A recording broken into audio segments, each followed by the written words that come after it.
Hello and welcome to More Than a Game. My name's Tommie C, and this week on the pod, Newcastle owner, turn on the afterburners on the Knicks. RPR Ask Wanderers, how do you like that in a cup set for the ages? Transfer bot baffles soccer Twitter and Australian sport media. Sam Kerr demonstrates her AFLW credentials. And original rivalry or original derby. Either way, it's a cracker at Cooper's. This week, joining me on the pod, we've got Colby and Shanen. How you doing, fellas? Very well, Tommie. Happy to be here. Shanen, how are you, mate? Yeah, I'm pretty good. Sorry that I'm not Damo, but yeah, I'm still good. I was like, which one of us is Damo? I've got Damo on the brain. He, for those that weren't tracking, he did his marathon today. He's been training all year, and so big shout out to Damo, who's not on the pod today, but managed to shoehorn that in anyway. Huge effort. Shout out to Damo's blisters. Boys, look, before we get into the football, I just want to ask, is there a new crown wearer for the worst ad on a football streaming service with that I'm a Celebrity, Get Me Out of Here ad on Paramount Plus? I haven't seen it. No, I don't think I've seen it, Tommie. It sounds like it's annoyed you right off the bat. Oh yeah, it's up there with somebody suing Hungry Jacks. I mean, I'm triggered. No, that was a legit great ad. I will not have you slandering somebody suing Hungry Jacks. So it's they sing I'm a Celebrity, Get Me Out of Here to always look on the bright side of life. So it's a very catchy tune, and it's a massive earworm, and it's I've watched a lot of A-League Live this weekend, and it's killing me. I didn't know that was on P+. I've seen that one before, but I've got him because we've just come off the back of Central Coast and Sydney, and I've just got the Central Coast active chant in my head about no one likes us and we don't care. Like they were just singing that for like half an hour straight. I'm like, are you guys like everyone's favorites? Exactly. They're everyone's second team because they never win and they haven't been good for we years. Love the Mariners. And then all of a sudden they were good. Yeah. But all right, look, let's get through a moment of the week and own goal so that we can talk about the Mariners' big win over Sydney. So, Shanen, since you're the guest this week, take it away. What was your moment of the week? There's a couple that I've been rattling around, but you can't really go past the cup set. I think the scenes between Appiah and just the meltdown of Wanderers fans on soccer Twitter afterwards were like top class, and that second goal by Appiah Leichhardt by Diaz was just one of the best goals you'll ever see. So that's definitely a moment of the week. It was almost sort of Beckham-esque, wasn't it? Or Rooney-esque from the last couple of years ago, I guess. I was thinking more like Orlando Engelar to give it a bit of A-League flavour. Nice. Good shout. I like that. Colby, what about you, mate? What did you like this week? Well, you referenced it in the top, Tommie. I can't go past Sam Kerr's shoulder bump on that pitch invader in the Champions League. It was just one of those iconic moments that everyone's comparing it to the Roy bump in the one dayers back in the day, and it's really up there with that, and it's a big moment that is just like instantly memeable, instantly iconic. Hard to go past that for a moment of the week. I'll address the elephant in the room. How do you think should go in the AFLW then? I'm not addressing that with an answer because I think anybody who tweets that, including official accounts, should take a real hard look at themselves. Mate, that flat bat forward defensive shot wouldn't have looked out of place this week in the Ashes. All right, and look, for me, this one could have been an own goal, but I enjoyed it a lot. So it's my moment of the week, and it's the transfer rumours bot saga with Perth Glory and Daniel Sturridge. So transfer rumours bot is a bit of a guilty pleasure of mine because all of a sudden, all the time, like sort of a name will pop up. And you think, oh yeah, that's kind of funny or that's ironic, and it's just completely random. Both the players involved, the figures involved, and the club that they're being sold to. So, really enjoyed it when it popped up this week that Daniel Sturridge is set to join QPR after they've submitted a £1.5 million bid, and predictably, soccer Twitter just went into absolute overdrive. Apparently, Tony Pinata, the Glory CEO, even fielded a number of official media calls about this and basically retweeted it saying to nip it in the bud. And I mean, there were a lot of people that took the bait here. And I mean, it says in the title, the clue's in the title, that it's a bot, guys. And I could not believe how many people thought it was legit. And just because it says Telegraph in brackets, I mean, that's also randomly generated the actual The source. Exactly. So it was just fantastic. It was the gift that kept on giving all week. I just want to say, on behalf of More Than a Game, good bot. All right, Shannon, what didn't you like this week? I think during the Melbourne victory game and Adelaide United game, first of all, it was an absolutely brilliant game. But when Jason Davidson got sent off, the way he carried on towards not only the on-field referee, but then walking off the field, going towards the fourth official, abusing him, absolutely disgusting, particularly from a fairly experienced player. I tweeted it out, and a few people had some pretty interesting ideas and comments. One person said maybe there should be a further sanction, like if you do this sort of thing, you miss like another match. I think that's a brilliant idea because it just seems to be getting worse and worse, and players think they can get away with this sort of thing. So yeah, absolutely not on for me. Something in Spot a very on, similar Shannon. vein. Sorry, Colby. Something in a very similar vein this week was Steve Corica was caught on the tapes or on broadcast, absolutely giving it to the referee just after half time in the FFA Cup game, and it was very clear. There was lots of Fs and Cs dropped, and it was just like completely unacceptable, right? Like that would have made it out to anyone who was watching the telecast, and like you say, we wonder why this sort of behaviour does filter down to the grassroots level as well. So it's something that a lot of people have been saying for the last couple of years needs to be nipped in the bud, but we never really seem to have done so. Yeah, it's someone's workplace as well. Like, I mean, you don't expect to go to work and just get sworn at like that. Well, I mean, depends what industry you're in, I guess, but maybe you do. Maybe you do if you're a ref, but I don't think that's okay. But back to your point, Shannon, before, like players, you see this all the time when tempers are high, and I know it's an emotional game and all the rest of it, but once they get the red card, they sort of almost think it's like a bit of a free pass. They think, well, I might as well have a spray now because what else is going to happen to me? Nothing. I've already got a red card. I'm on the way off, so I'm going to actually give a spray. And so I think an extra deterrent might not be a bad idea. Yeah, I think that's one that I would say probably 95% of us agree with. I think there's still about 5% that think, no, you can say whatever you want to a referee, just like you can say whatever you want to, I don't know, like a parking attendant or something like that. And Jason Davidson, what a bloody turkey. Seriously. Because of the hair coloring or other views of his?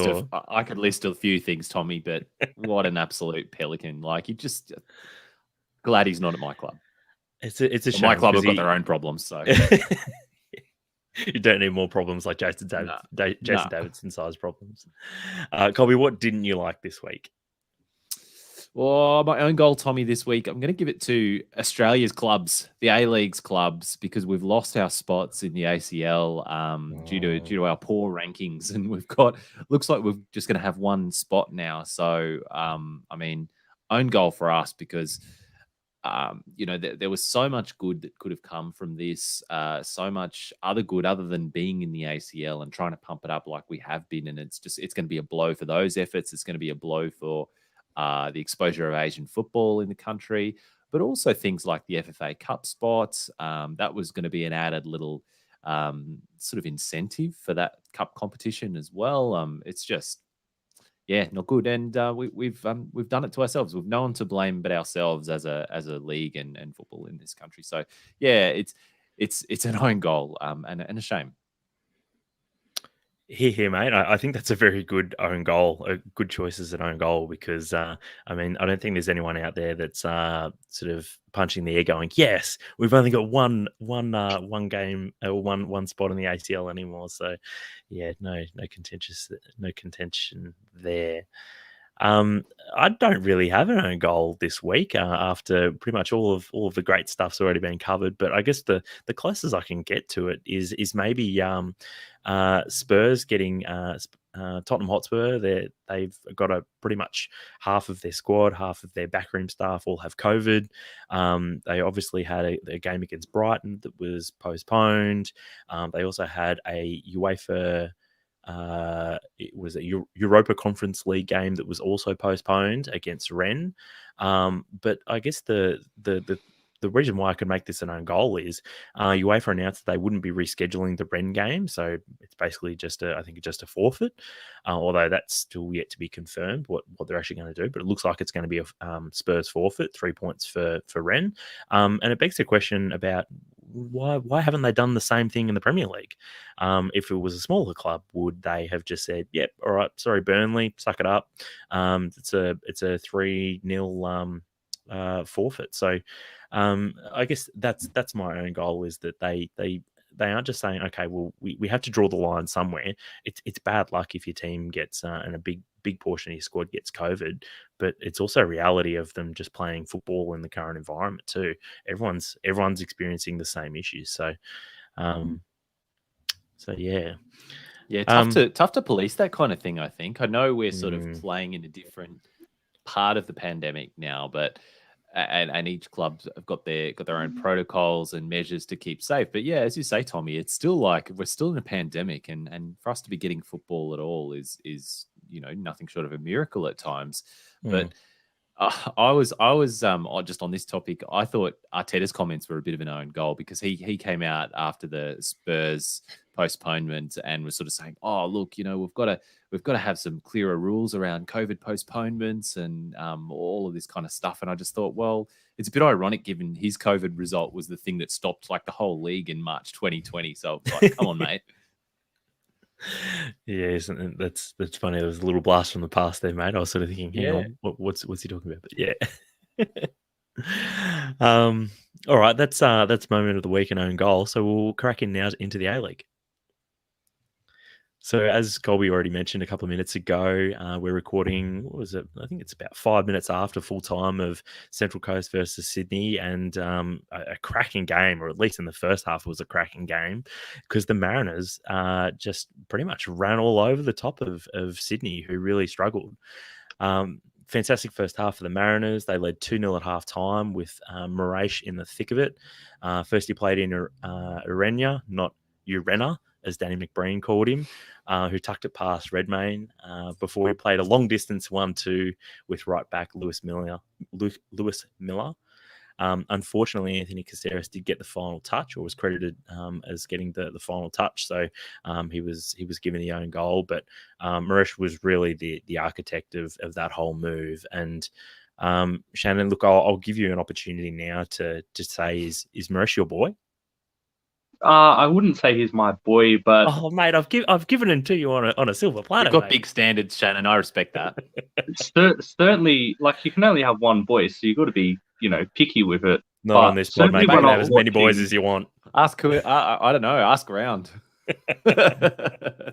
When I was watching the S League, the Singapore League, earlier in the year, when I was about to interview a guy who played over there, I just found myself drawn to this guy. He was playing for Geylang United, and not to be disrespectful to the league, but he was taking the absolute piss almost every week.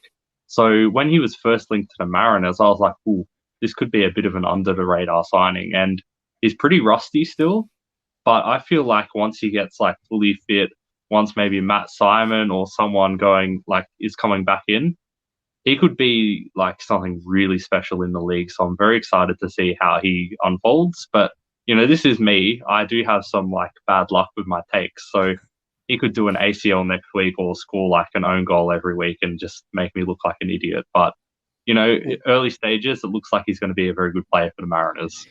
It's funny you say that about having maybe like a your boy curse. He did look very good, as I said, in the first half, but then in the second half, it looked like he was struggling a little bit with, I'm not sure if it was a hamstring injury or something like that. So already, even before we go to maybe the Shannon curse has already struck. Yeah, so someone must have told him that I tweeted about him and said, have a bit of a shit, quiet second half just to make me look a bit silly. But yeah, I think he's got potential to really light up the league. And as good as Moresha has been, Tommie, we were saying this in the group chat, but I mean, how good's Orenya? Like, low key, just a fucking good import. Last season, he's gone under the radar, but he is just so consistent for that side.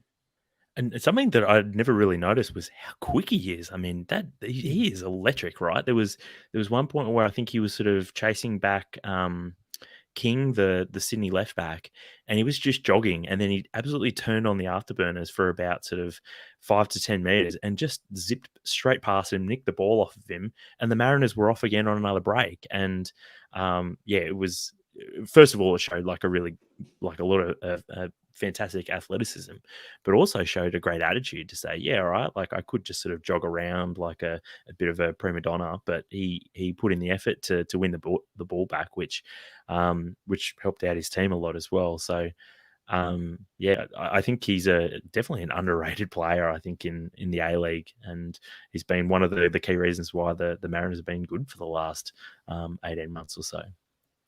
But boys, plenty of problems for Sydney. They gave away the ball plenty. They gave away plenty of fouls, but seemed to lack intensity with and without the ball. How do they fix this? Is the squad too old? Is the squad too nice?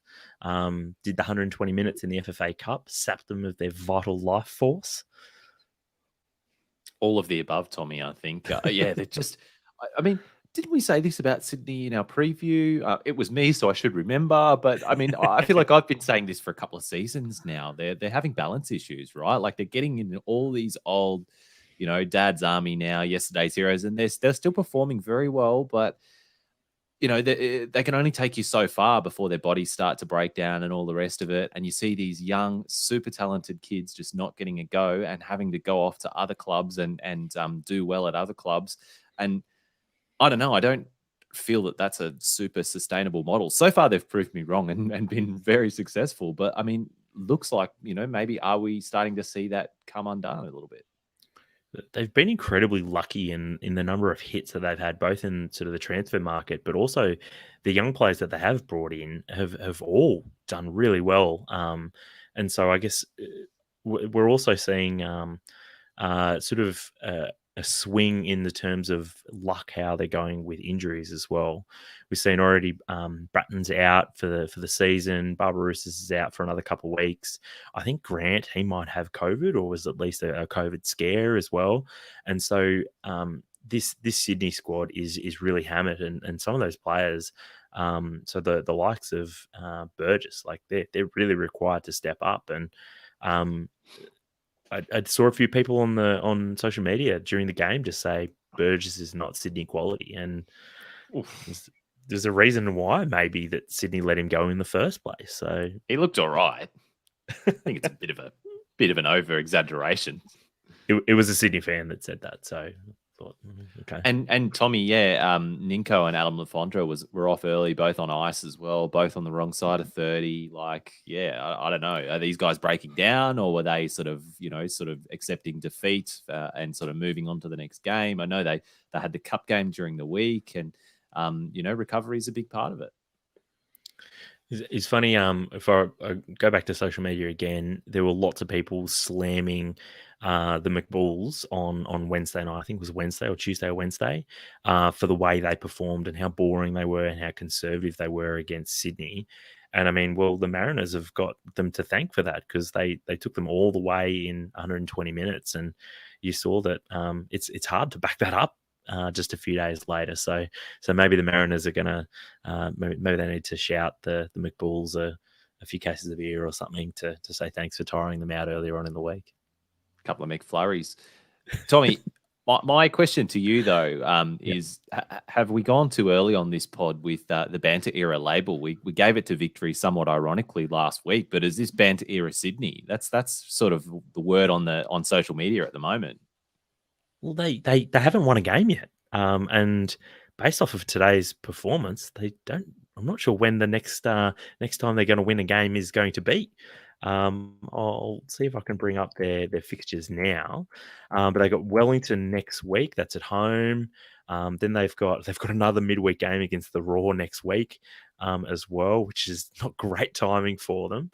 And then on Boxing Day they play Macarthur again. So it's a stacked schedule, and not.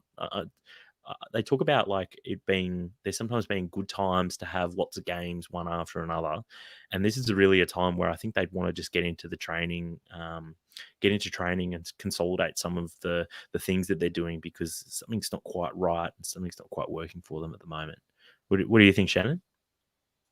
Yeah, I think we spoke about this last year on the pod, how Sydney were starting to get stagnant and they weren't really bringing in anything new. They brought in like Bobo, Lafondra, and Steve Corica to me seems like he's like a chef that only knows how to cook one meal, and like every night he just brings out this one like exact meal, and it might be great the first couple of times you have it, but come 2-3 years you start to get sick of it. And I think the whole league has sort of, like, Sydney aren't a bad side, but the whole league's kind of caught up and surpassed them by now, because it was starting to show last year that the league was figuring out how Sydney play, how to break them down.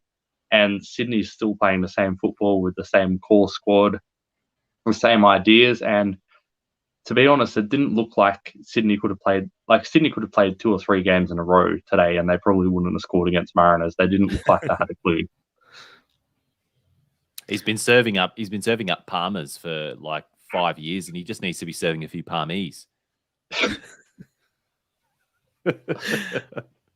Boys, one final question before we move on. And I think, Shannon, you might have already answered this, but Throughhouse wants to know, has the league figured out the 4-2-2-2 formation?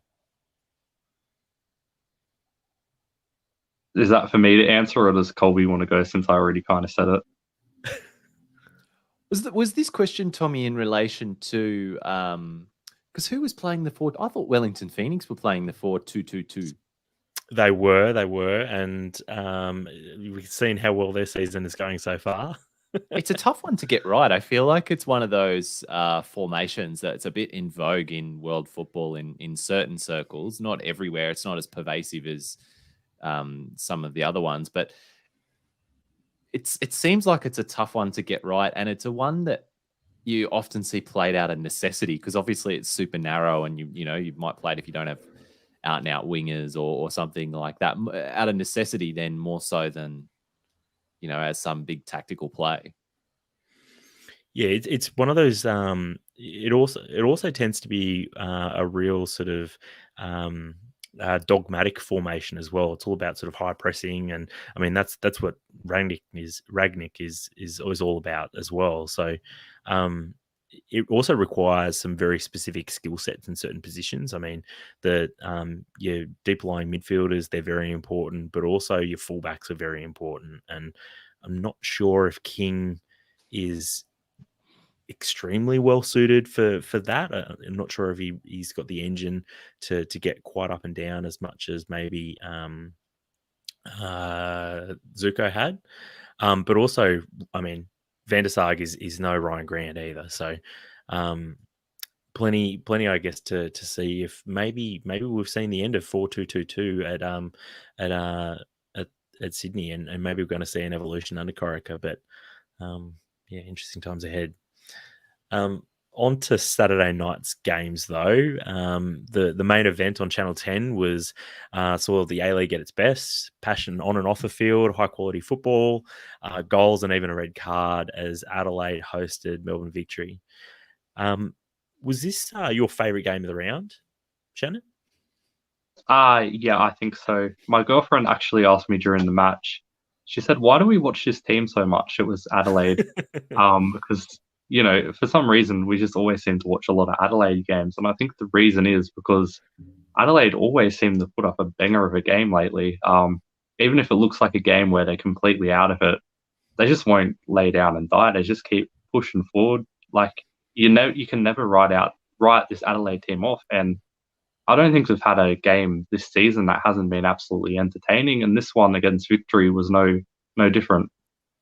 I could put in one, Shannon, the 0-0 up at Brisbane that I went to, travelling an hour and 45 minutes each way on the train to get up to Redcliffe. And that was a dog shit game. Still bitter about it as well. I'm bitter about Brisbane's whole season, but let's, we can save that for a later portion of the pod.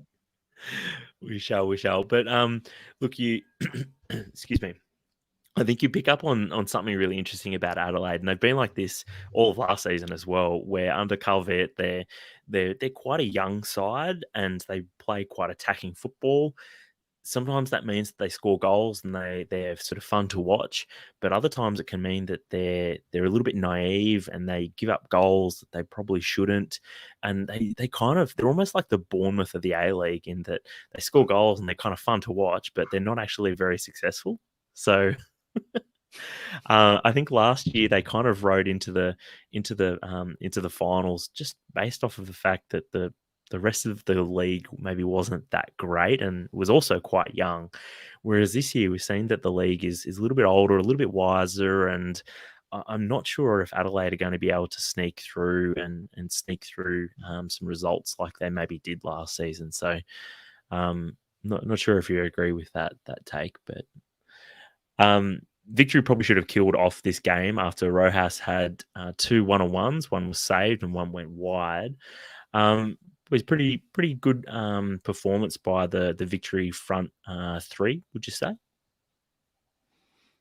All of the Victory forwards, I mean, Victory were pretty good in this game right across the park, other than Davidson being a silly bugger who we mentioned. But Falami, I thought, had a really great game. Brimmer had a great game. Margiotta had a great game. Rojas still looked in very good form. Should have had 2 goals. They should have been far ahead than this, but Adelaide had their chances as well. Yengi would have had a goal if he didn't decide to, channel prime Neymar one-on-one in the box. But I mean, great game. It was my favorite game of the round too. Genuine niggle in this one. You could see that from the fans, and that fed into the players, and that's what just caused this spicy game. And it was the kind of game where everyone's heads, like all the players and the fans, their heads would have just been spinning after the game. No one can quite take away anything from it because it's one of those rivalries that's sort of genuine, made on the field, made over the years in our league, made its own history. It wasn't made up in some FFA boardroom. It's brilliant. And you can just see it coming through in every game that these two sides play. Was the niggle on the field, did that really sort of jump up a level when Yengi got booked for diving? That's what started it, yeah. But you could see as soon as he got booked, all the Adelaide players were rushing up, and it was chaos, like immediately right from there. And I guess the other big thing out of this game as well, sort of not necessarily just on the field, but as part of this rivalry, there's a lot of Victory fans that travelled to Adelaide as well to support the VUC, and I think that really translates as well into the atmosphere. And I think both teams pick up that when there's that real sort of hostile atmosphere between the two sets of fans. And I mean, Adelaide have pretty good support at home as it is, but there was a bit of a controversial tifo held up by the VUC fans. You guys catch that? Anyone? Didn't see it. Yeah, I'm not commenting on that one because social media is very mixed on that. So I'm just gonna pretend I didn't see it. Can you paraphrase it? Did they say some not very nice things about Adelaide people? I think they were referencing Futurama. I don't think they were talking about COVID. I think they were referencing Futurama. I don't know if any of you guys would get that. Maybe you're a bit too seasoned for Futurama references. I obviously don't know my Futurama quite as well as you do, mate. Who's the space captain? What's his name? Zach Brannigan. Zap Brannigan. If it's a Zap Brannigan reference, I get that. I'm all over that. But anything outside of that and Futurama, I'm a bit lost on. But I'm guessing this I'll wasn't a also Zap Brannigan say, reference. Colby's point about the victory front line all being good was absolutely true. I think Leighton Brooks in his 90 seconds on the pitch was absolutely world class. And then, yeah, I don't think he put a foot wrong. Rip. Boys, one thing I wanted to ask before we move on, Tara, I think some of the other Channel 10 team, they kept getting the name of this one a bit confused. They called it the original rivalry a few times. They called it the original derby a few times. Which one is it to you? It's the rivalry, Tommie. The broadcasters have all got derbies on the brain because they want to sell everything as a derby, but it's a rivalry. Yeah, I thought a derby was like local teams and a rivalry was just two people that hated each other. So yeah, I thought it was the original rivalry. This is like it's the Crystal Palace and Brighton of the A-League. It's a rivalry that doesn't make any sense. They're kind of near each other, but there's far more on the pitch than there is sort of off the pitch. I'm sure both teams will love being compared to Brighton and Crystal Palace. All right, moving on though. Friday night saw the Knicks travel up the coast to their step-sister city, Newcastle, to play the Jets. A game that many may not have penciled into their diaries due to it being between two of the less fancy teams in the league turned out to be an absolute cracker. The Knicks started well, but were unable to get onto the score sheet before the Jets broke the deadlock in the first half.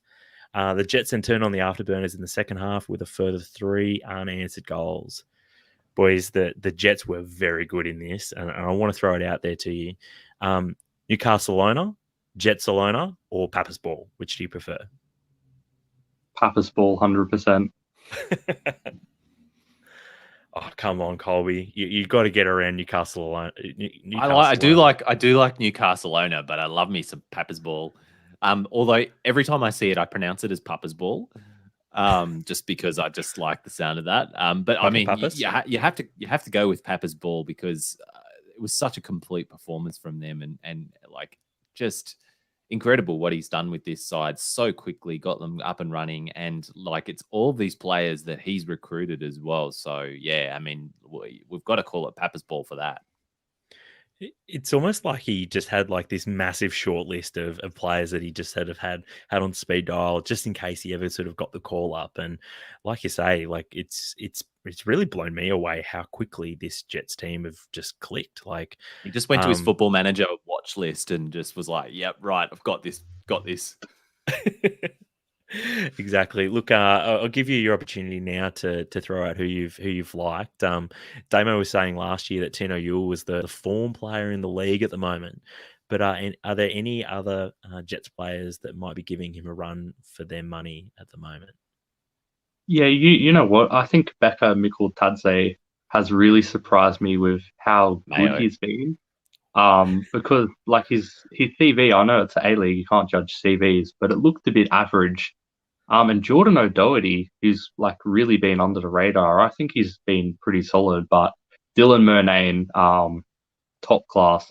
He really showed it this week, and I thought it was really funny his post-match interview, where pretty much the guy interviewing him didn't seem to know who he was and was pretty much just asking him what he was up to the past couple of years. And he's like, "Yeah, I was in Finland, mate." So yeah, he's been top class. He I really enjoyed his performance from left back, like you said, and I think it's Murnane, Murnane, and I'd never heard of him either until I remember Murnane. Yeah. Well played. But yeah, I looked him up, and he's really just completely gone under the radar the last few years. I mean, he hasn't been in Socceroos contention or anything like that, and I think he only had like one season at the Victory before he went overseas, and he was sort of like he didn't quite nail down a starting spot at the Victory. So a lot of people would probably argue that he went overseas a little bit prematurely, but I mean, he looked fantastic, at least in this game. I can't speak for the other Jets games, but yeah, he looked really good in this one, and be interesting to I guess to see if he can turn that into a little bit more consistency over the next couple of weeks. On the topic of Tino Ewell, he's reportedly rebuffed a couple of South Sudan call-ups with a view to playing for the Socceroos. Whereas how far do you think off of the Socceroos squad do you think he is? Tommie, I reckon he's about as close as Bruce Kamau was last year when you called him the Socceroos bolter. Shannon, you're going to agree with that? I will just say I love his optimism. Like he's a fine player, but I think Socceroos are fairly stacked in wingers. So unless he goes into an out-and-out number 9 throughout the season, I don't think he's close. But I love the optimism, and I hope it pays off for him in a few years. After set that intention. After watching Matthew Leckie turn out absolute dross for the last few weeks, I'd say he's probably closer than you might think. This is the equivalent of that Sydney comment we were talking about before, Tommie. You've got your Melbourne City goggles on there. Oh, well, what's the opposite of rose-tinted glasses? Where I'm... I don't know, cynical fan goggles. I don't know. Just poo glasses? But Tommie, just about this Jets team and the way that they're playing Papa's ball at the moment. What I really like about them is that they're playing the 4-2-3-1, which is a pretty stock standard sort of system that a lot of teams play. But the way they're playing it with the two sort of creative players as the sort of the sixes, they've got Thurgate and O'Doherty who can play further forward, but they've got them playing as the two sixes. And the other team that I know off the top of my head that do this as well as Macarthur, and they did it this week as well with Tommie Orr and Mombois, I think, playing those two nominally sixes. And it just seems to give these teams a lot more creativity going forward. I just noticed watching them, love what they're about. And they sort of go under the radar in these setups, like O'Doherty, as Shannon mentioned before. So I think they need a bit more love for the role that they play in these sides. I think it's a decent shout on O'Doherty because he's a player that I think a lot of people would have viewed as being sort of in the last chance saloon as far as his A-League career was going. So for him to be actually playing really well in a really unfancied team as well, that's great for his career. I'm sure it's probably extended his career by at least another 2 years. So good stuff for him. Boys, moving on to Western Sydney versus Macarthur. Last week I said the McBulls are on top of the table, and they're still on top of the table after they beat the Wanderers. This time it was against the struggling Wanderers. But boys, do you think people have underestimated the Bulls? Yeah, I think their whole existence. I don't know if I said it on this pod or another pod, but I don't think I've heard anything positive said about the Bulls. It's always a story of like their ground not being ready or them having no fans. And last year they finished like 3rd or 4th and they did really well. This season they've started like getting good results, and I still haven't heard many people talking positively. So I think their whole existence seems that it's going to be like just not good press at all, and no one's going to really rate them. But on the pitch, they've been playing really, really well. On the topic of the McBulls being really unliked by seemingly everyone, I really want Macarthur and the Woo to do really well this season, just so it really riles people up. Because and I can see it happening. I mean, they've both been really good so far, and they've both got really good squads. And some of the more fancy teams already this season in City and Sydney, they're struggling at the moment. So it's great to see Macarthur and the Woo just absolutely just doing bits at the moment. It's fantastic. Yeah. And if anyone's fans wanted to pick up the chant, no one likes us, but we don't care. Like, pick it up there. Yeah. In between cowbells, of course. We've got to have a lot of cowbells. Love the cowbells. I think I'm the only one that actually likes the cowbells. I don't feel like I like them, Tommie. I'm on board. No, but they're stacked. Like, I mean, yeah, people were writing them off just because they don't like them, I think, more than anything. But they're stacked. Milicic can clearly coach. And this week, even though I think they were missing De Vere and one of their other bigger names, it's escaping me. But I mean, Juric it still isn't. I don't think he's fit yet. Yes. But like, even LA Rose is getting goals. You've got Holman getting goals. But when you're missing De Vere and you're missing Juric, you've got Noon, De Silva, and Al Santoro behind you supplying you, so you're fine. just casually bringing in a Jamaican international Premier League centre-back, Adrian Mariappa, throughout the week. Mariappa, yeah. What a signing. I completely forgot about that, and like you say, that it's a great signing as well. Be interesting to see if sort of the fans get around him as well, because he's got all the makings of being sort of a real cult fan favorite, I think. So, but yeah, boys, look, onto the topic though of the Wanderers though. Realistically, when is the soonest or when is the latest the Wanderers could pull the trigger on Robbo? Yeah, that's a tough one. I think realistically they could sack him, 2 or 3 weeks ago, but I don't think they will. And personally, being a neutral, not a fan of any team, I kind of love that they're not, because it's very interesting to see soccer Twitter after a Wanderers result where it doesn't go their way, seeing all the stuff that's said. I do still have a little bit of faith that Wanderers can turn it around and play some good football, because they have looked good in training and pre-season, but geez, they're looking a bit of a basket case at the moment. I sort of agree, Shannon. They've got a great squad too. Like Bernie Beanie looks good. Dimi Petrados, Damo's pick for player of the season. He looks good too. Even Troisi, I thought, looked good in that match, despite them not threatening too much.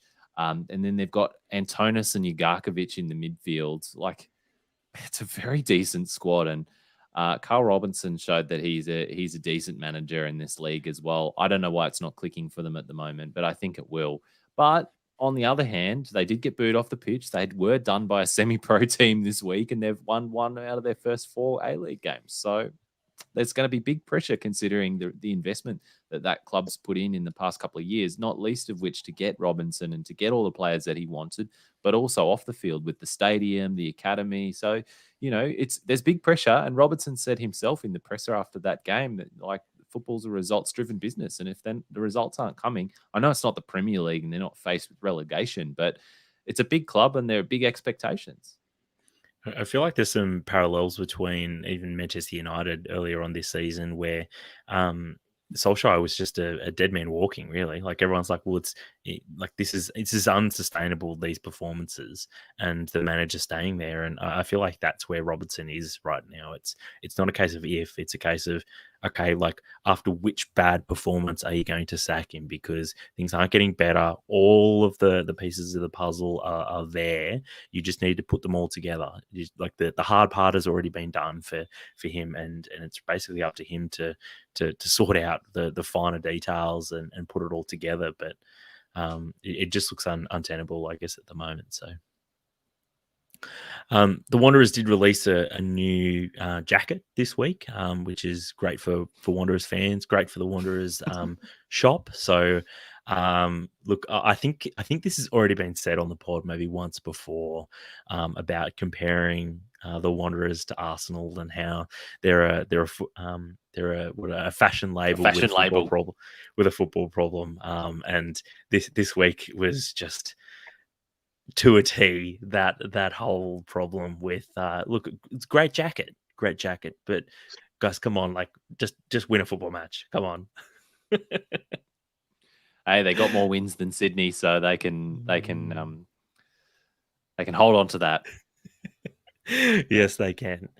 Moving on Wednesday night, funnily enough, Melbourne City hosted Perth. Perth coming off the back of a big win against the VUC earlier in the week.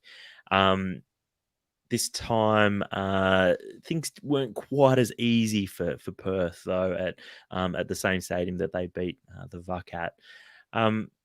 Boys, were you a little bit surprised, I guess, or are you a little bit surprised by City's poor start to the season, or with some of the key losses that they've had so far, is it less of a surprise for you? Yeah, look, losing Des Buckingham and Neil Young from the back room certainly has impacted City more than they would have liked. I know, like, the manager and the players are the focal points, but make no mistake of what an impact those people had on the players and the whole club. So that and the expectations of winning the league back to back, people were thinking they were going to finish first. Yeah, they've come in under a bit of pressure and they've they've made some big signings, and the signings aren't really clicking yet. But I don't think City fans should be worried yet because it's early days. We've seen this a couple of seasons. I think even last season with City, they had a slow start, they got it clicked, and then all of a sudden, they're pretty much unplayable. So I don't think it's worrying yet, but yeah, it's not ideal. And boys, I mentioned Lecky just a few minutes ago. I think he had probably his worst game of the season thus far on Wednesday night. He looked really, really average. There was a couple of times where he didn't even control the ball, or crosses sort of went over the crossbar rather than to like a semi-open person in the box. And it was pretty grim. And the fact that I think he lasted to the 60th minute before he was substituted, even that just felt like a little bit of a gimme from the manager to say, "Oh, look, I've still got faith in you," kind of thing. But the irony was that Nathaniel Atkinson, the player that was substituted to bring on for Lecky, he ended up getting the winner. So probably doesn't improve the situation for Lecky or reduce the pressure on him. But do you think Atkinson should be starting next week, or maybe even Kolakowski? Yeah, it might not be a bad idea, Tommie, to give him a start. He's clearly chomping at the bit. He's scoring goals off the bench, and maybe Lecky's a bit underdone. Yeah, who knows? It's still early in the season, and some of these players have had a bit of a disrupted off season. I don't know. You're better placed than me to say what the story is with Lecky and the others, but I think they might be a bit underdone. I think being dropped could be a thing that could really ignite Lecky's, like the fire in Lecky's belly. He's a big player, big expectations, pretty much Socceroo captain. And if he gets dropped for someone like Kolakowski scores a couple of goals and does well, Lecky's going to really work hard to prove himself, you would hope. And, it could turn his season around. And that's what you want in a club too. You want hungry players like Atkinson coming off the bench. You want competition for spots, and by the results and by the goal, he's probably earned it. He's more than earned it on his performances last season as well. So you know that you could trust someone like an Atkinson or even a Kolakowski to start and give him a few starts. Not only that, but like when so Atkinson was brought on at the same time as Berenguer, who I think maybe was given a rest after playing 90 minutes on the weekend. And so Tilio was then moved from sort of a central 10 position out onto the left. And so straight away, albeit they had a better player in the 10, but Tilio was better as well because he was playing in a position that he was sort of more familiar with and more comfortable in as well. So there was a lot of improvements once Lecky sort of went off the pitch as well. So very, very interesting to see how things develop next week for City. Probably not a huge surprise really for Perth that they came away from 4 days in Melbourne with 3 points from 2 matches. So probably a pretty successful trip to Melbourne. Obviously, with the COVID situation, it's still pretty challenging for Perth, and they're going to be doing, I think, a lot of away trips, sort of double headers over the next couple of weeks until sort of the COVID situation in WA sort of normalises a little bit. So it's hard to read too much into the start of Perth's season, but I mean, already a lot of people don't have very high expectations for Perth as it is. Moving on, though, to the final game. This was Saturday afternoon with the Raw travelling to Geelong to play the Woo. Despite this being a low-scoring game, I actually felt like we the viewers, learnt a lot about both teams. For me, I felt like the Woo were really impressive, and I thought it was only Macklin Freak that really kept the Raw in the game. But also, as a counterpoint to that, I also thought that the Raw struggled to create a lot of chances as well. So I thought the Woo were very good, and the Raw have got plenty of work to do. Colby, question for you, I guess. The result leaves the Raw rooted to the bottom of the table, but do you think Warren Moon could beat Robbo in the sack race?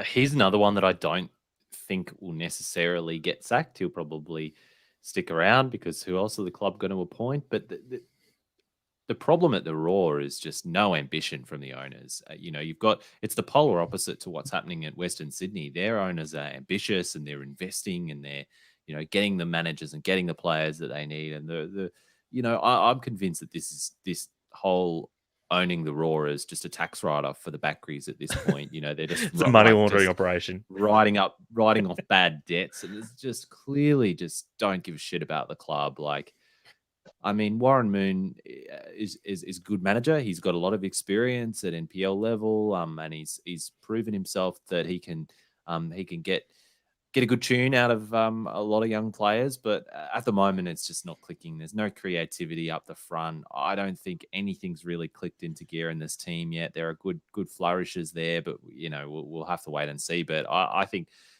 sack race to one side, I think wooden spoon race, based on what I've seen in the first 4 games, and what I've seen from other teams who people have picked for the wooden spoon, such as the Mariners and the Jets, who are miles above the Raw on performances and results so far. Yeah, the Raw could be in for the spoon this season. Fair enough. Shanen, how impressed were you with the Woo on not just, I guess, with the result, but also the performance? Yeah, I think like the Bulls, they've been very impressive, and people really haven't rated them because they don't like them. I think your boy Lockie Wales has been doing pretty well. One player for the Raw I want to personally shout out is Anton Milarovic. Apologies to him, but I think Brisbane have a similar problem with him to what they did with Riku Danzaki last season, which they have this young player who's playing really, really well, but they've only got him on loan. So once he leaves, there's going to be a big hole to fill. I think he's leaving January too. But yeah, Western United have been pretty classy, and they're missing a lot of their key players like Prijovic. So Alois has done a very good job. He has, and I mean, Dylan Wenzel Hall, I mean, lots of A-League fans will be familiar with him, but he's done very well. But I mean, I think a lot of people would expect that Prijovic will step into the number 9 spot as soon as he gets up to full fitness. But I mean, Dylan Wenzel Hall is doing everything he can to make that spot his own. So it's a great problem for Aloisi to have, really. But look, that pretty much wraps things up for A-League. So next up, the Premier League. So we're halfway through match day 16. A strange night overnight in terms of the results, but also the number of goals that were scored as well. You had, I think there was only 11 goals that were scored, and 7 of them were penalties. So weird weekend so far. Chelsea, they had in Chelsea versus Leeds, there were 3 penalties in this game. Chelsea got 2. The game ended up finishing 3-2 to Chelsea against Leeds. Jorginho helped himself to 2 hoppy boys, including one very late in injury time. So again, plenty of injury time or late drama in a Chelsea game. At Kazonis, he asks, is this an early Christmas present from the league to stop the big clubs from having a tantrum and forming a Super League? Colby. You got to give these clubs pens. That's what they want. The people want jumpy boys. I'm just so glad that Ronaldo's on pens rather than Bruno Fernandes. Otherwise, there would just be hoppy boys everywhere. It's just Even Rafinha did a little hoppy boy, I noticed. Well, there was a palsy boy, not a hoppy boy. So, okay. Yeah, but I mean, look, not everyone likes a hoppy boy, right? Like some people just prefer a Carlton draft or something, or a 4X. They don't like a really heavily hopped penalty. They don't like the IPAs either. So, yeah, I mean, I'm a bit of I guess I prefer the Carlton drafted penalties, just the Jamie Vardy or the Harry Kane, where they just run up and just absolutely hammer it. So put some respect on Mo Salah, Tommie. That's a penalty. Yeah, fair enough. But look, we'll stick with the Chelsea game for now before we get on to Salah and him not only winning penalties but also scoring them too.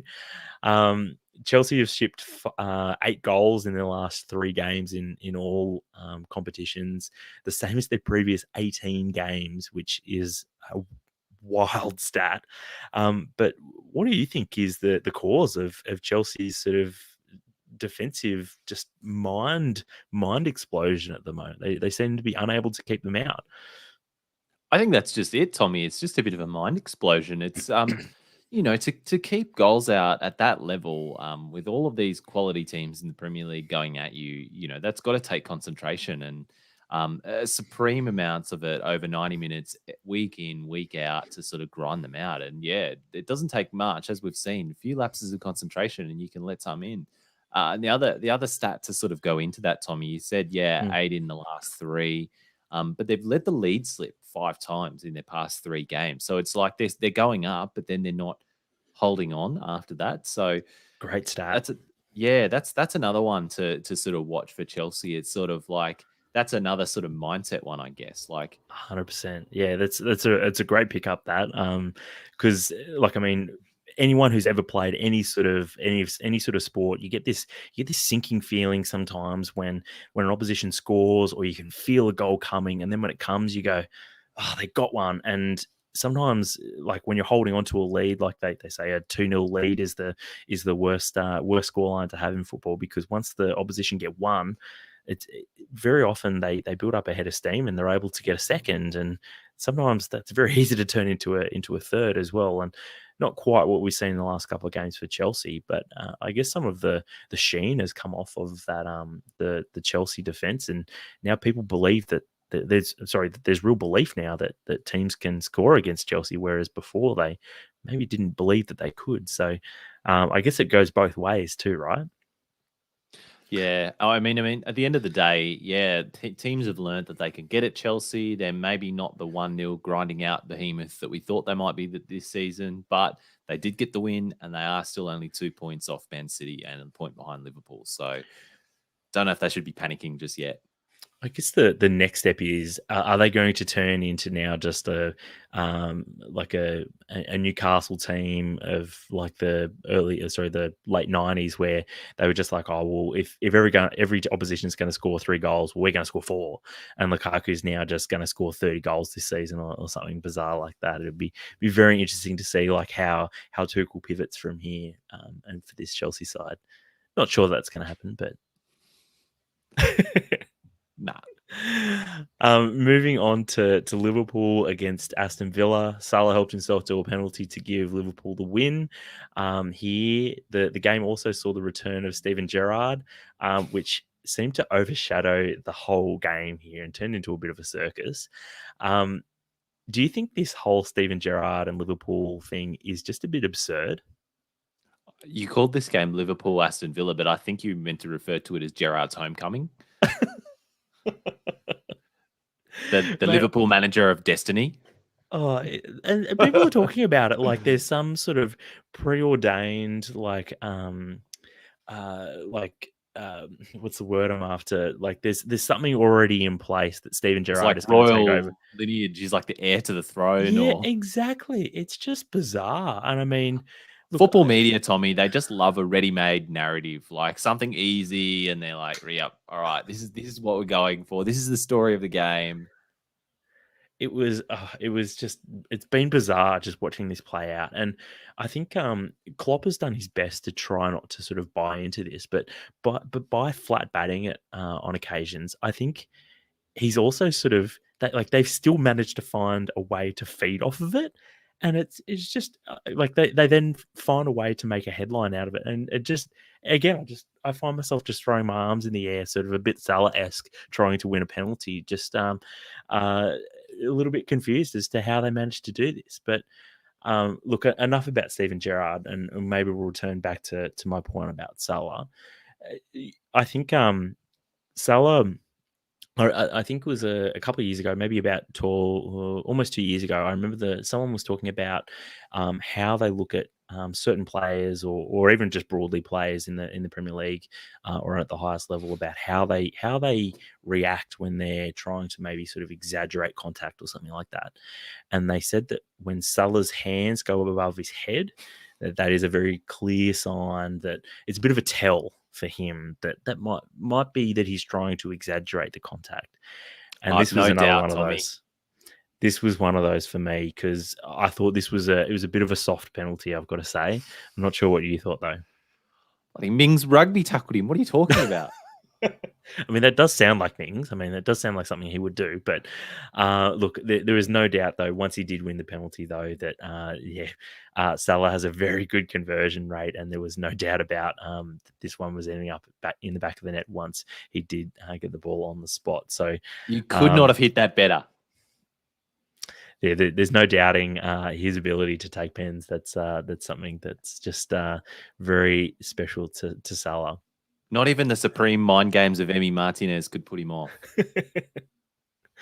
Not sure this was quite mind games, but did you think Nakamba was lucky to stay on the pitch for his tackle on Henderson? I saw this question, Tommie, and I rewatched this tackle a few times. Very late, very strong challenge. But look, in my opinion, nowhere near as bad as the challenge on Reece James on Dan James in the Leeds-Chelsea game. Man nearly snapped him in half. He just wanted to be the only James on the pitch. Oh, imagine if James had been around, just like even in the same city. It's just, oh, nah, mate. Just maybe that's why he went to Qatar. Maybe just Reece James just, like got into his DMs or something and said, the nah, league's mate. only big enough for one James. All right, mate. Was there anything else you wanted to mention about this Liverpool game? All right. Moving on though to the other the other team of the big three, I guess, at the moment in the Premier League. Manchester City hosted Wolves. Couple of controversial calls in this one. First of all, there was the penalty, which basically appeared to just hit Moutinho in the ribs and then into his armpit. This one was called back by VAR, and frankly, I think there's a lot of people, pundits, fans alike, that did not think this was a penalty. What were your thoughts, Colby? Yeah, it's like a double barrel wrong one for me. Like, yeah, it's like into the body, into the arm, not a pen. And I always thought shirt sleeve wasn't a pen either. Correct. So, and like that on is two, new. on that two that's only counts, just changed. Yeah, on 2 counts, not a pen. But you have to say, on the balance of the play, City with a far better team. They needed to score a goal in open play, sure, but they were the far better team. There's no denying that. And I guess like when you're against City, you need a little bit of luck, and it's been sort of the likes of Palace and Everton in the last few years where they have been able to knock off City. You need a little bit of luck to go your way, and then you need a little bit of skill from one of your players, and then you never know what sort of a result you're going to be able to get. But just didn't go Wolves' way as far as this decision went. A little bit unlucky, I guess. The other controversial decision in this game was Raul Jimenez's red card, and hear me out here, I think, a little bit, Colby, because you might be keen to jump in and say, "Nah, mate, no controversy here," but this for those that didn't see this, Jimenez got yellow carded on halfway. Pretty clear yellow card, I thought. It's a bit of a silly tackle. He's sort of jumping in, bit of shirt pulling and the like. No issues there. Then I think it was Rodri who was trying to take the free kick quickly and trying to sort of get the game going. Jimenez has been a little bit of a pork chop and sort of trying to slow down the game, staying in front of Rodri. Rodri's ended up kicking the ball into Jimenez. And then the referee's almost like, well, I've got no other decision other than to give him another yellow card and send him off. And I think, whoa. This kind of thing happens all the time in the Premier League, especially by City players as well. And so I was really surprised that Jimenez got sent off. You could make a case that this is a little bit, it's a bit stupid by Jimenez to do that just after he's been booked. So I can kind of understand why a lot of people may not have a lot of sympathy for Jimenez. But against City of all teams that this would happen against, I was a little bit incensed. I thought it was not an unfair call, but I mean any advantage that Jimenez might have gained by just sort of slowing down the play, I think it already disappeared. So whether or not it's a yellow cardable offence at that point, I think is. What do you think, mate? I hear what you're saying about the inconsistency, and you see this not only in the Premier League, but at every league. It's just a thing in football, like the sort of trying to stand over the ball and trying to get into the way. But when you say that Rodri's kicked it into Jimenez. He's clearly Jimenez is clearly. Well, you're right. moved He for blocked it. Yeah, it's fair enough. He was playing those cheeky bugger games, but yeah. This is City's silly bugger game, right? Like they invented it was pretty, this game. yeah. Oh, absolutely. I've seen Fernandinho do this so many times. Exactly. And yeah, it may be a bit hard done by, I think. I think for me, it's a case of I would actually love it if they did this all the time, if they gave yellow cards for when players stop this, because it's becoming a problem where like the game is built on transition at the highest level now, and if even after a player has fouled another player in order to stop a transition, they then are stopping the player from taking the free kick. It's like, well, you might like the team that's actually committed the foul has actually got massive benefit out of this. So I actually wouldn't be adverse to than just getting yellow carded all the time for this. But the fact that it just never ever happens, and it was the weaker side that sort of came off far worse as a result, just really annoyed me. But anyway, anything else you want to talk about from this game? Yeah, just City, Tommie. They're just. I mean, I can feel this ominous form from City starting to come again. I said before, like Chelsea weren't going to be the team that are going to win 1-0 each week and just grind it out because it's going to be City.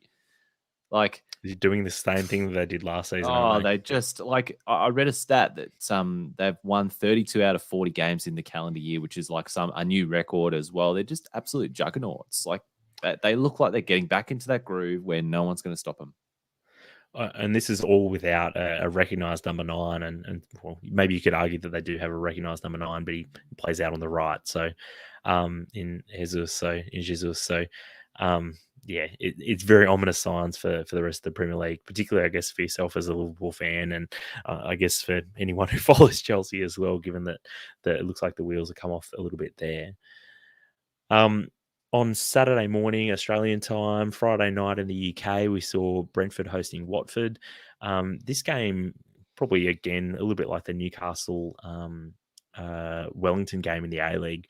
Probably a lot of people may not have had it in their diaries, but actually turned out to be a lot of fun because, I mean, both teams they're quite competent and looked actually pretty decent going forward. So,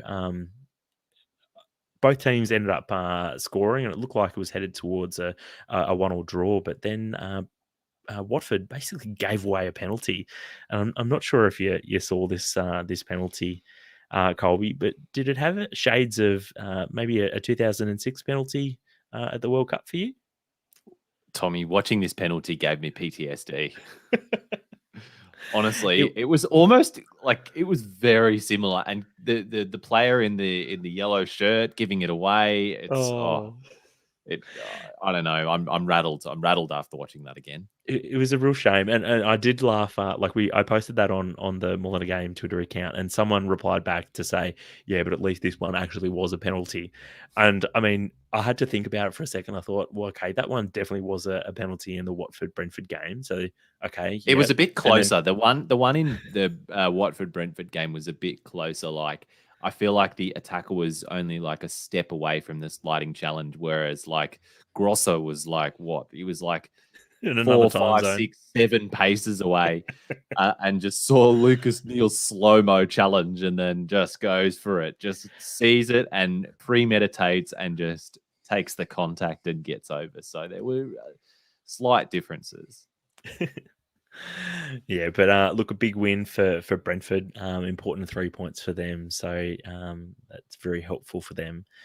Norwich hosted Manchester United, who are doing quite well under new manager Ralph Rangnick.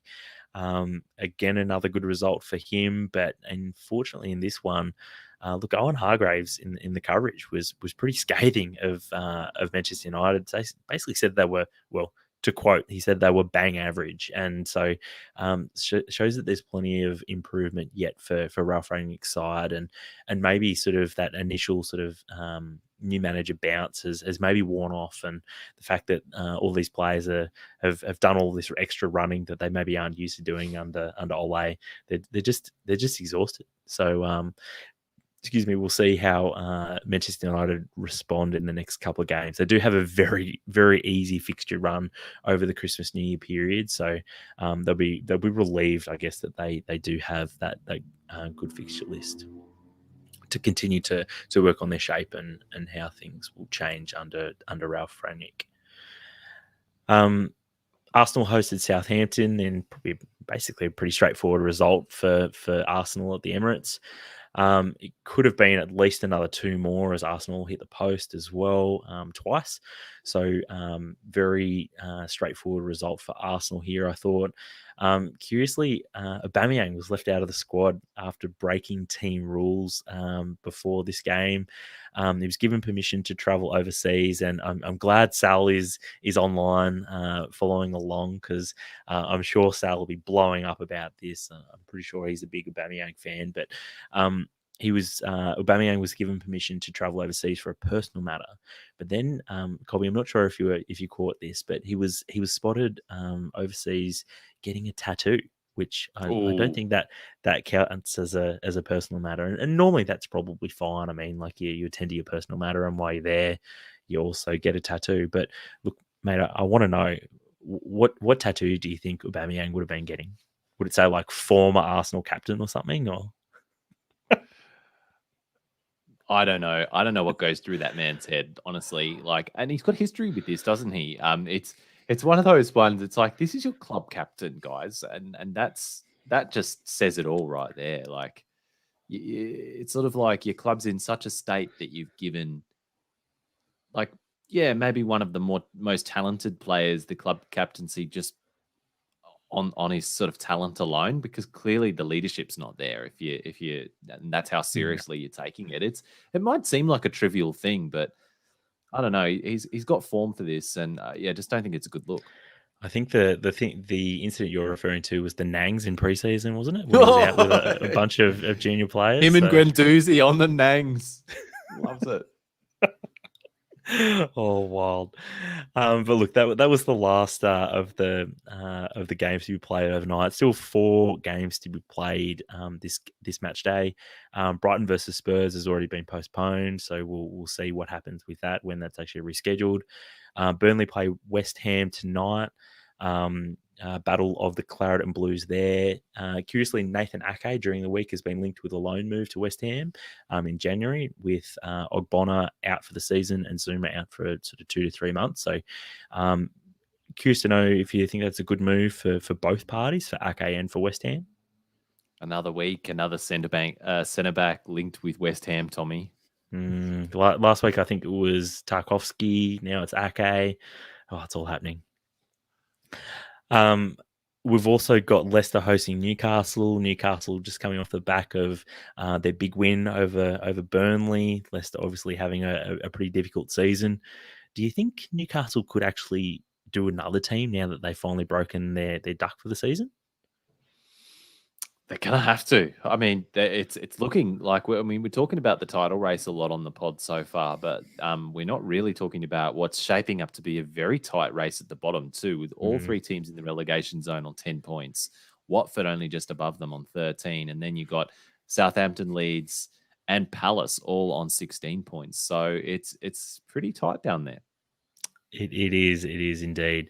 And finally, we've got Crystal Palace there hosting Everton. Everton also turned over a new leaf last week, beating Arsenal, and their first win since September. Yes, September was the last time Everton had a win. How do you think they're going to fare in South London against Palace? This is an interesting one, Tommie, because Palace started the season really well under Vieira. No one really knew what to expect. But they've been a bit patchy lately too. But I still think the bigger pressure is going to be on Rafa, despite that recent win. I read that Luca Ding's fallen out with him. I don't know whether he's lost other players in the dressing room as well. The fans are certainly not happy with him. So a lot of pressure on him. But Everton do have a great record at Palace. I looked into this, and I don't think Palace have won a game against Everton in a long time, even at home. So, having said all of that, I still think Palace will come away with it. But it's all there for Everton, and it's a must win for Rafa, I think. It's one of those games where you could see this turning out to be 0-0, or you could see it being 4-4, right? Like you just don't know how this game is going to turn out. It's real sort of flip a coin sort of stuff. But look, that's all the Premier League. Next up, with the final Champions League group stage games being played, we'll chat about one or two things from that. So, like I said, Champions League wrapped up, or Champions League group stage wrapped up during the week. First of all, Colby, being a Liverpool fan, how significant was it for you that the Liverpool went through the group stage with 6 wins from 6 against the likes of Atleti, Porto, and Milan? You got to put out a marker for the competition, Tommie. And we've Fair done enough. that. So there you go. Laying down the gauntlet. And I mean, there was a lot of talk about this, and I think they're the first English side to have done it. So it's probably a bigger achievement than what a lot of people maybe give it credit for, because I mean, a lot of teams, once they sort of once they've qualified, they're like, yeah, we're good. I mean, West Ham during the week they played, I think, a back four of teenagers against Dinamo Zagreb. So, like, different teams, different situations, right? But Liverpool, they even in the last group game, they were still going for it, and I guess that speaks to some of the what's it called, the quality that they've got all throughout their squad, that they're able to continue on, I guess, in the final group stage game, where sometimes some teams will take their eye maybe off the ball, or some of the squad players may not necessarily step up in that final group game. So great stuff there. Dortmund, Barcelona, and Sevilla all dropped out of the Champions League group stage, finishing third in their respective groups. Who do you think out of those three teams is likely to take the Europa League most seriously? Sevilla, obviously. The only answer there is Sevilla. I read an interesting take that that Barcelona might take it seriously because it might be the closest that the best chance that they've got of qualifying for the Champions League next year, which I thought, like, that is just a wild situation for Barcelona to be in. So they might say, no, we're going to fob it off, and they're going to play the kids. Well, basically they're playing the kids already, but they'll play the kids in the next game and just hope that and just concentrate on the league. But yeah, very, very interesting. And obviously Dortmund, I don't think they really were thinking they were going to drop out of the round of the group stage. So they'd be very disappointed as well. On the topic of Barcelona, though, sorry, Colby. Oh, I was just going to say, like, I'm looking at the tables now, Tommie. Like, how good for Sporting and Ajax to get through. Ajax, of course, have got big history. Awesome for Sporting. Shout out to Jesse. He's loving life. But Ajax, they're just one of those clubs, like, they've got a lot of clout in European competition, but they just don't have the funding of some of these teams, you know, even compared with the likes of Dortmund and some of the Spanish teams who don't have the financial I guess, purchasing power of some of the Premier League teams. Ajax are just minnows even compared with them. So to keep doing what they're doing at this level, and their best players are just getting picked off every season, it's pretty incredible. And they won all 6 of their games too. They did. I think it was the first time they'd even done it too. And obviously the group stage has only been going for about 20 years. So if the group stage had been going for longer, I wouldn't have been surprised if they had have already done it as well. But I guess there is a reason why that combined Belgian, Netherlands league keeps cropping up every couple of years, that idea. So, I mean, there is not nearly as much money in those national leagues as what there is in, like, even the French or the Italian leagues, which aren't nearly as financially lucrative as, say, as the Liga or the Premier League. So yeah, be very interesting. I think that Belgian Dutch combined league, I think that's actually meant to be taking off in the next 18 months or 2 years or something, I think, from memory. So yeah, I heard it got green. Yeah, so it'd be very interesting to see if that does make a big difference in, say, sort of maybe 3 to 4 years time, in terms of them being able to hold on to their best players and the like. So Look, one final thing before we wrap things up. On the topic of Barcelona, Barcelona have missed out on the knockout phase of the Champions League for the first time in 17 years. And there was a tweet that was doing the round saying that basically you had to be a sicko to have enjoyed Barcelona's fall from grace. Are we all sickos?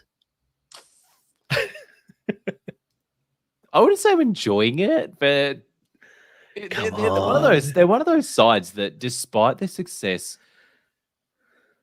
people still saw them as the good guys. Whereas, like a lot of teams who had sustained success, and you see this across various different leagues, like United and Bayern Munich, even Sydney FC in the short history of our A League, they start to get this reputation as these sort of bad boys who just poached all the best players from their competition and perpetuate winning everything. But people never seem to dislike Barcelona in the same way because you had Real Madrid.